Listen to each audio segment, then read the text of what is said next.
Good morning, everybody, and welcome to your Cambridge Advanced Accelerator podcast. My name is Cheryl, and I'm here to help you absolutely smash the Cambridge Advanced exam and get your level up to that C1 or even C2 level. So this is a bit of Monday motivation for you to keep you going this week. Now, you may have noticed last week we didn't have a Monday morning kickstart podcast. Why, you ask? Well, because I took a week off for the first time since COVID. I took a week off. I did not take my laptop with me when I went on holiday. And I went to Madrid for a couple of days. And then I went to Granada for 5 days. I've never been to Granada before.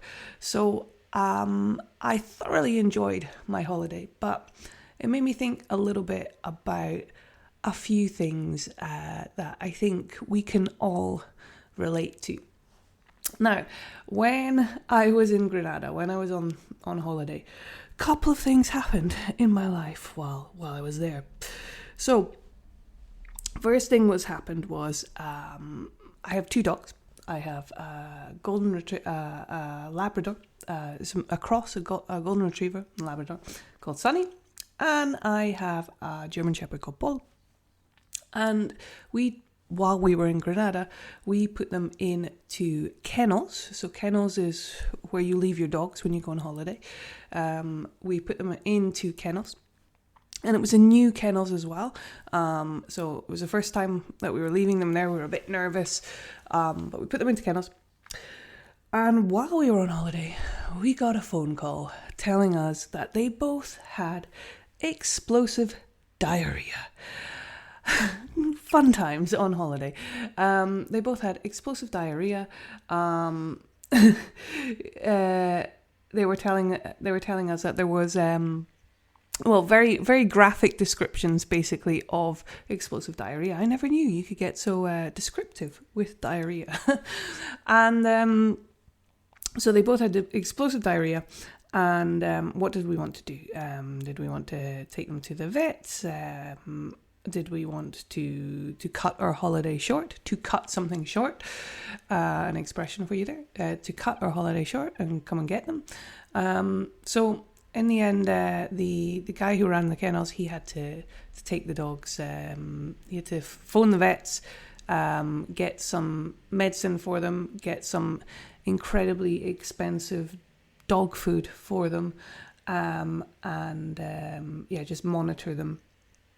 So he was checking in with us every day and kind of letting us know what was going on. As well as that, there was a massive storm in Tenerife, where I live, in the Canary Islands. There was a massive storm, and our house is not equipped for the amount of rain that we've had since January, really, in Tenerife. Our house is not equipped for it. And basically, when we got home, we discovered that there had been a huge amount of water damage. And it just so happened that the water damage that was kind of coming through the walls from where we have plants outside. So I can see, I'm just sitting in my office at the moment. I've got some sea views. I've got like a little balcony with plants on it. And this has never been waterproofed. So basically the water is kind of sitting in these plant pots, and it's leaking through the walls into my office, and has destroyed the internet cable. So I came home to that. Third thing that happened on our holiday was we forgot it was Easter, and there are loads and loads of processions in Spain around Easter. This doesn't happen in the UK. In the UK, for Easter, the kids get chocolate Easter eggs and go on treasure hunts looking for eggs, for chocolate eggs. But in Spain, there are loads and loads of processions going down the streets from the churches to, I don't know where, but they go down the streets, and the streets are absolutely packed. They're mobbed. They're very, very busy. And it's very hard to walk from A to B because it's like trying to get to the front of a rock concert, trying to get through the crowds. So we forgot that it was Easter and that it would be processions. And we booked a hotel in the heart of the city centre, in the middle of all these processions. And it was an absolute nightmare to try and get anywhere. However, we still had an absolutely incredible time. My wife has even put Granada as her number 2 favourite place in the world, behind Dunoon, which is a little town in Scotland where my auntie lives. Dunoon has always been number 1 for her, but Granada has jumped up to number 2. So we had an absolutely incredible time there. We went to the Alhambra, thanks to you guys. I had told you before, we didn't book in advance. We didn't get tickets for the Alhambra, and you guys were absolutely incredible and weren't searching for tickets for me and managed to find me tickets for the Alhambra. So thank you, Raquel, who found me tickets. Thank you. And you guys also sent me loads of other things to do, must-sees in Granada, restaurants. Inma sent me loads of restaurants that I had to go and eat at, and I went to most of them. So had an absolutely amazing time there. We'll definitely be going back. But apart from just telling you about my holidays, you might be like, okay, Cheryl, but what on earth has this got to do with learning English and passing the Cambridge Advanced exam? Well, see, the thing was, I have, and I know a lot of you guys have, because you are at such a high level of English, you tend to be a high achiever. No? If you're getting to the C1, C2 level of English, you are a high achiever. You set yourself high standards. You set the bar very high. These are all expressions. You're a high achiever. You set the bar high. You set high goals for yourself. To set the bar high is coming from high jumping, the kind of Olympic sports, no? When they put a bar up and the people have to like jump over it, and then it goes up a little bit each time, and it goes up and up and up until you have a winner.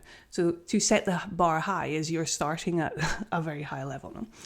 So you set the bar high, you're a high achiever, and we tend to have, many of these kind of people tend to have an all or nothing attitude towards life.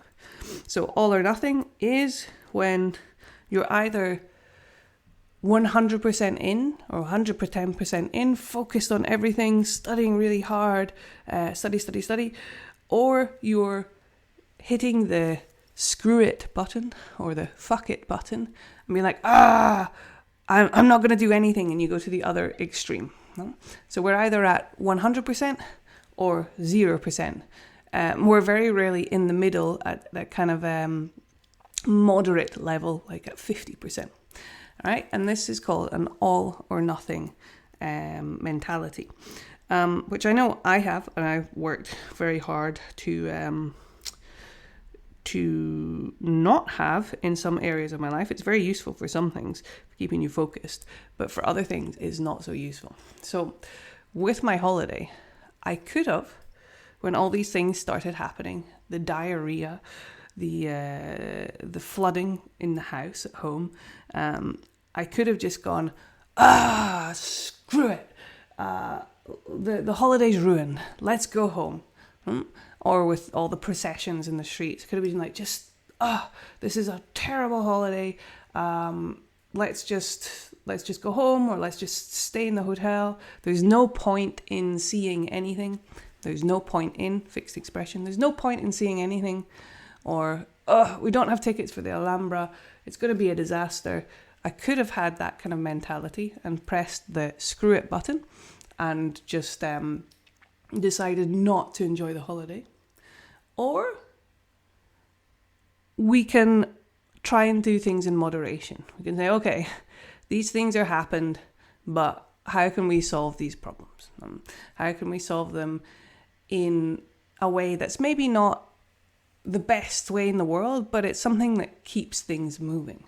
So we got the guy in the kennels to take the dogs to the vet, who gave them some special food and stuff.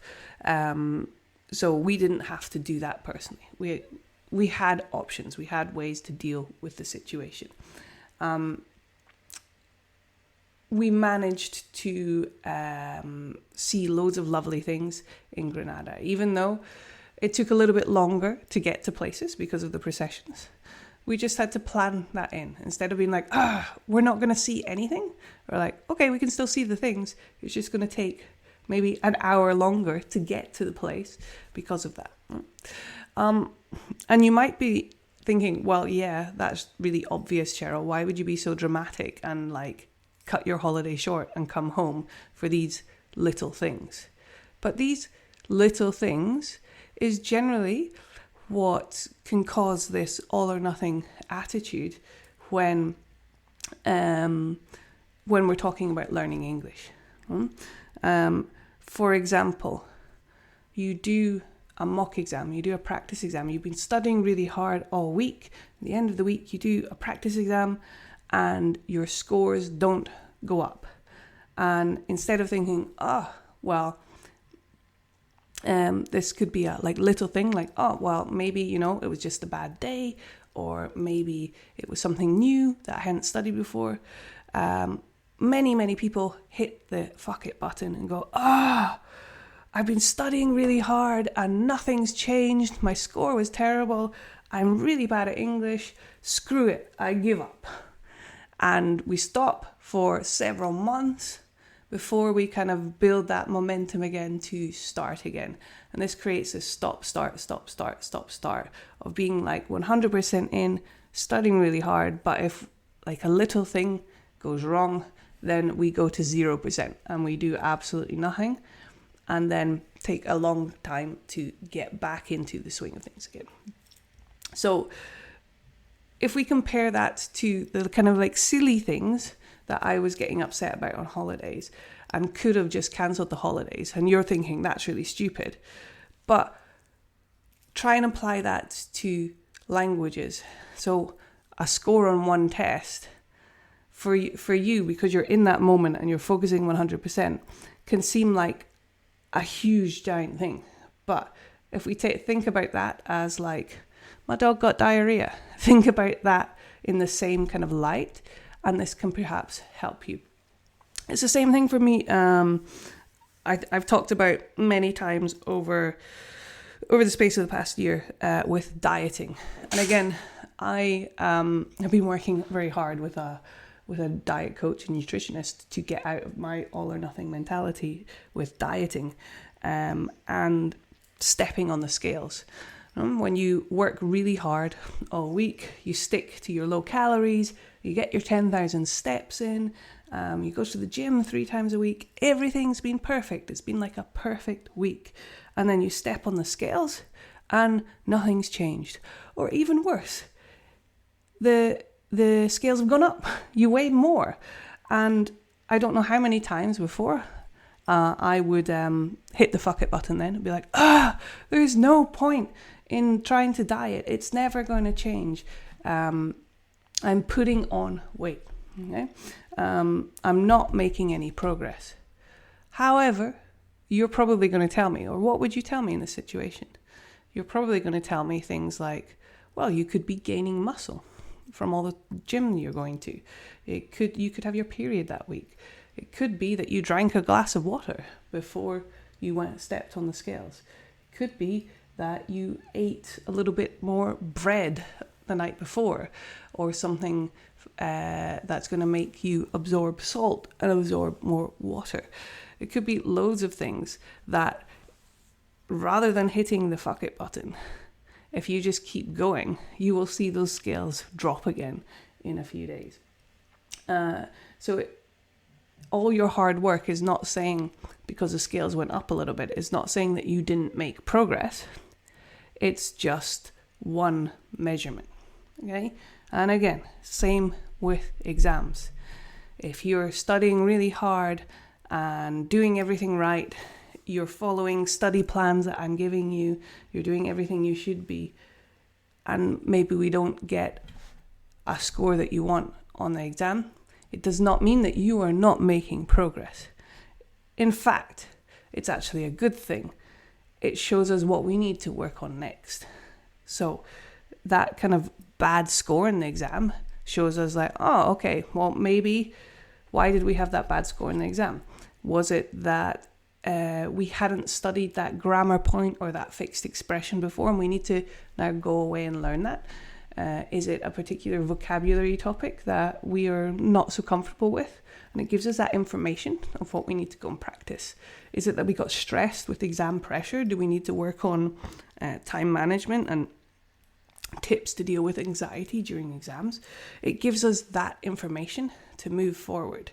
So rather than hitting the fuck it button, we can analyze and be like, okay, how can we fix this? Keep going and make that progress.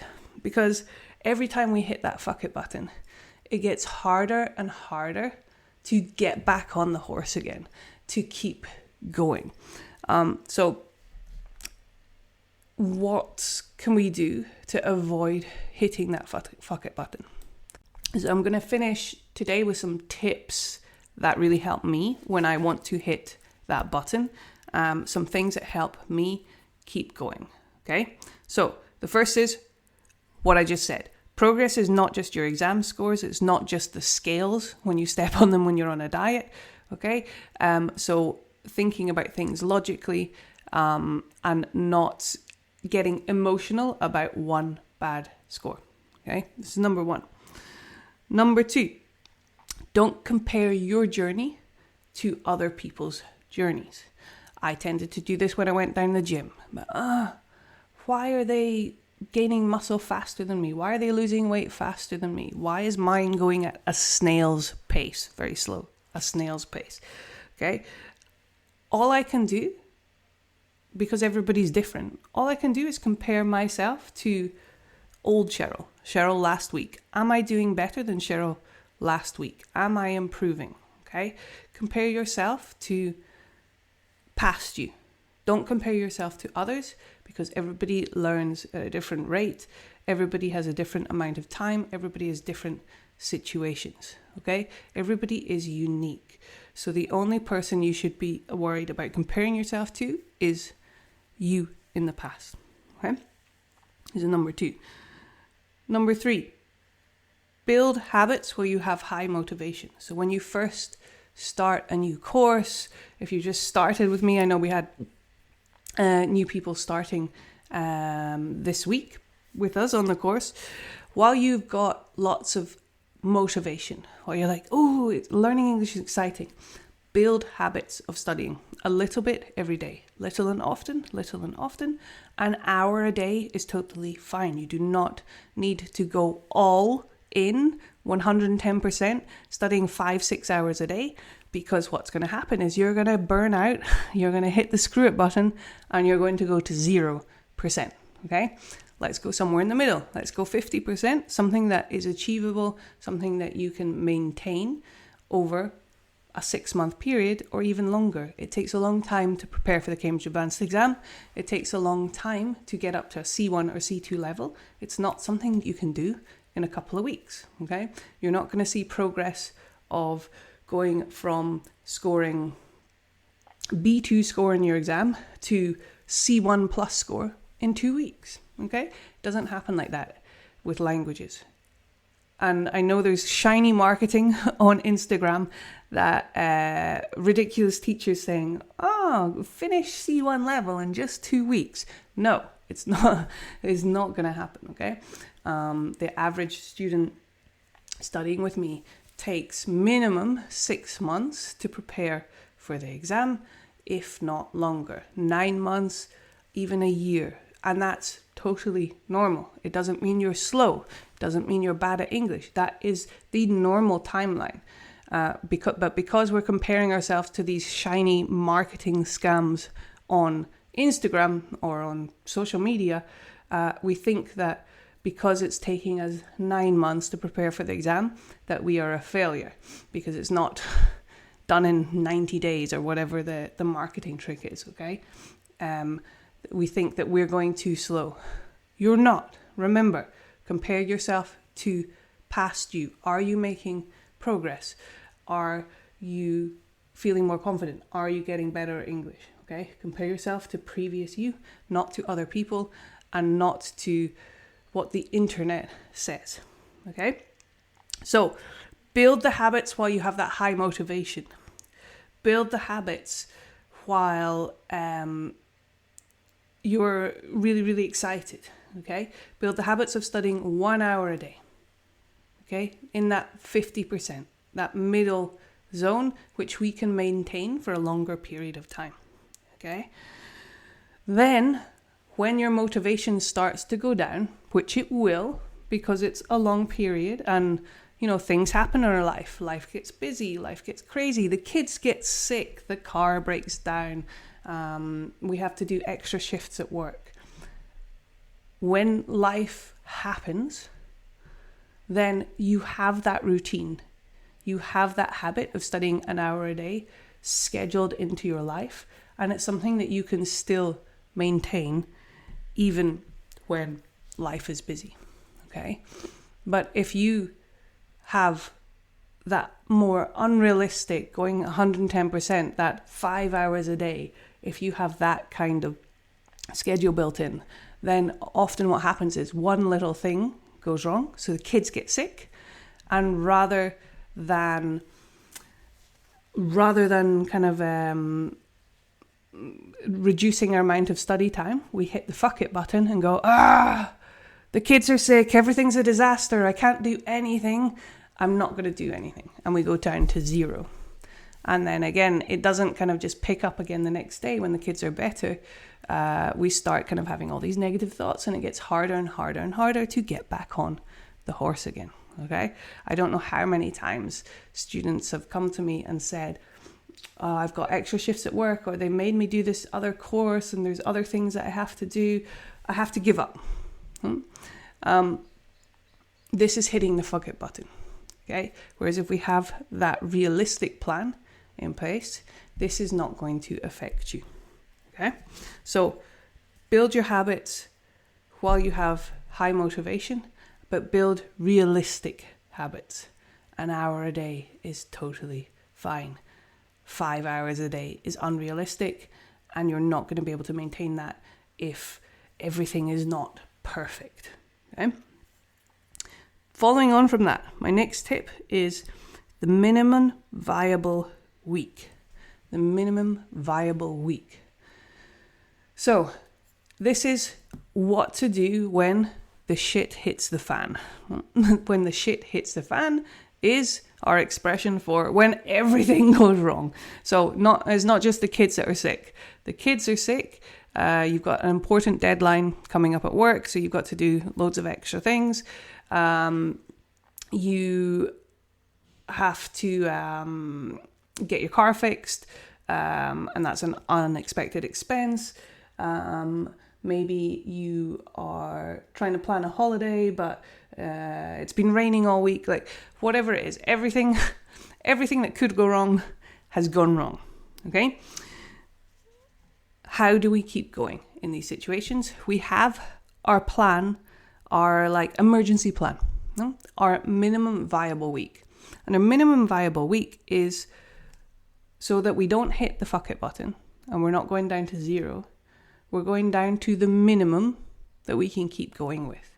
So this could just be 10, 15 minutes a day. It could even be 5 minutes a day. But it's something that keeps that habit of learning English. Because when we keep that habit, then we're going to feel good about yourself. We're going to feel more confident. We're not going to feel guilty that we haven't done something. We're going to feel good, and we're going to keep going.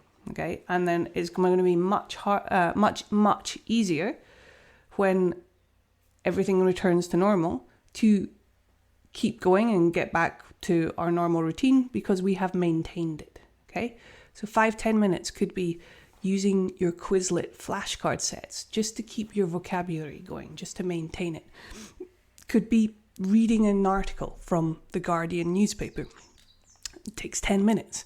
Just reading one of those a day just to keep that habit alive. Okay? So have an action plan. Have an emergency plan. Have a minimum viable week for when the shit hits the fan. Okay? Next thing that leads me on to is plan your week, your kind of perfect week. Plan your normal week as well, okay? So for your studying, don't just fit it in for wherever it fits. No, wherever I can, I'll just do a bit of studying when I finish work, or maybe I'll do it here, maybe I'll do it there. Plan it into your diary. Put it as a notification on your phone. Have an exact time. So you guys should know today is Monday. You should know exactly the hour that you're going to study today. Is it 6 to 7 p.m.? Is it in the morning? You should know exactly what it is, and you should know exactly what you're studying at that time so that you can make the most of that hour. I call it the power hour. So you can make the most of that time, okay? If we don't plan, then we're less likely to do the thing. And we're more likely to waste time thinking about, what am I supposed to be doing? Is it this? Is it that? We waste our study time kind of choosing what to study, okay? So plan it in, know the exact time, and know exactly what you're going to study, okay? This is your normal week. And then you have your backup plan for emergency situations. If everything goes wrong, then you can be like, okay, I know I'm just going to do 5 minutes of vocabulary work or read The Guardian, okay? So plan your emergency plan and plan your perfect week plan, okay? Always in your plans, have some time for you. Have some downtime. You do not want your day to be at 100%, to be go, go, go, go, go constantly without having some time to relax and chill as well. Having some me time, okay? You might be thinking, but Cheryl, I don't have any time in the day to relax. For me, I have to look after everyone else in my family. I have to get my husband and my kids dinner cooked and take them to basketball training, and I have to do everything, the cooking, the cleaning.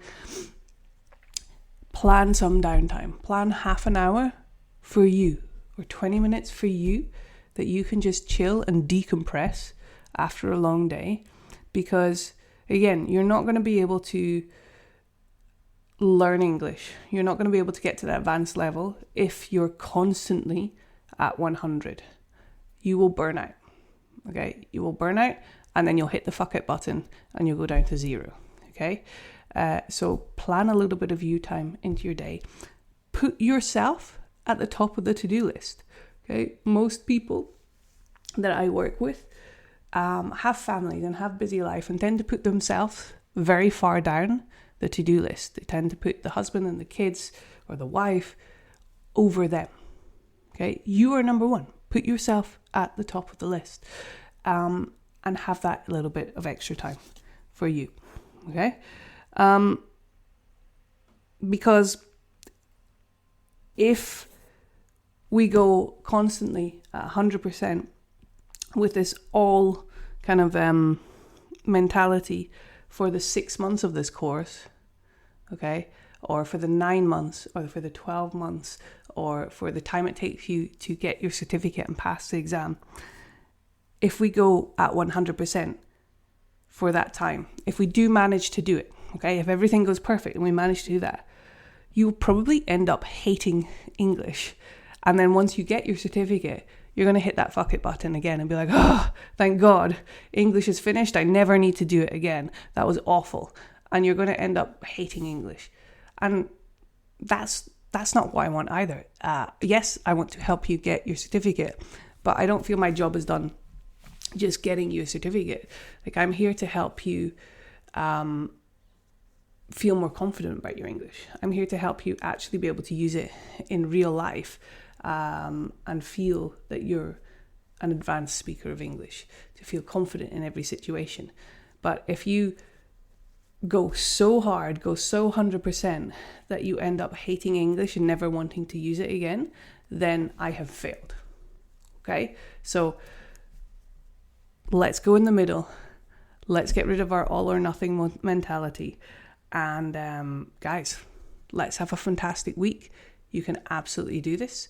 And looking forward to chatting to you soon. Take care, guys. Have a good week.